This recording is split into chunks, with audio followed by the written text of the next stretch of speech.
অবসরপ্রাপ্ত ব্যাংকার KM জাকারিয়ার দিনের শুরুটা হয় জিয়া উদ্যানে ব্যায়ামের মাধ্যমে। তবে উদ্যানে আসতে তাকে ঝুঁকি নিয়ে পার হতে হয় মিরপুর সড়ক। দ্রুতগতির গাড়ি চলাচলের মাঝেই হাত দেখিয়ে পার হন রাস্তা। যখন গাড়ি যায় আমরা অনেক সময় ওই রিস্ক নিয়েই পার হই।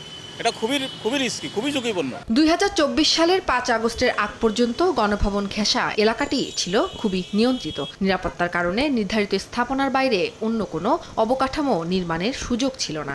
সাধারণ মানুষের দাবি, জিয়া উদ্যানে যাওয়ার পথে ফুটওভারব্রিজ নির্মাণের দাবি থাকলেও তা গুরুত্ব পায়নি। এর আগে আমরা অনেকবার বলেছি, কিন্তু কেউ পাত্তা দেয়নি। আমরা যখন এখানে ক্রসিং চালাই তখন কিন্তু আমাদের 3 দিক থেকে বন্ধ করতে হয়। যখন আমরা চালাই একটা বন্ধ থাকে, যখন সুযোগ পায় পথচারীরা তারা কিন্তু তাড়াহুড়ো করে পার হয়ে যায়। এখানে একটা ফুটওভার ব্রিজের দাবি অনেক দিনের, এবং এটা হলে পাবলিকের খুবই ভালো হয়। রাজধানীর দক্ষিণ অংশের সঙ্গে উত্তরের যোগাযোগে মিরপুর সড়ক বরাবরই গুরুত্বপূর্ণ। সড়কের যে অংশে ফুটওভারব্রিজ নির্মাণের দাবি উঠেছে সেই পয়েন্টের চারদিকেই রয়েছে গুরুত্বপূর্ণ নানা প্রতিষ্ঠান।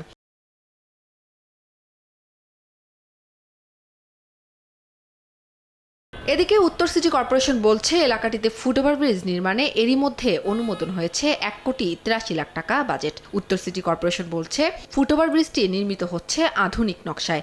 মাথায় রাখা হয়েছে প্রতিবন্ধীসহ সব বয়সীদের ব্যবহার উপযোগী করার বিষয়টি। নকশায় র্যাম্প, সুরক্ষিত সিঁড়ি ও আলোর ব্যবস্থার বিষয়টিও গুরুত্ব পেয়েছে। প্রকল্প হাতে নিয়েছি, অলরেডি টেন্ডারও করে ফেলছি।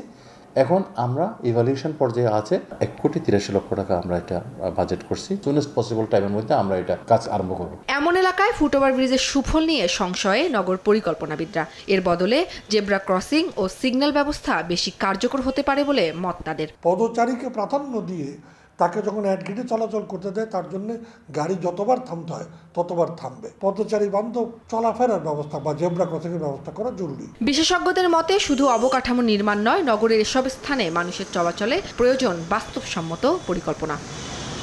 উম্মে হানি, সময় সংবাদ, ঢাকা।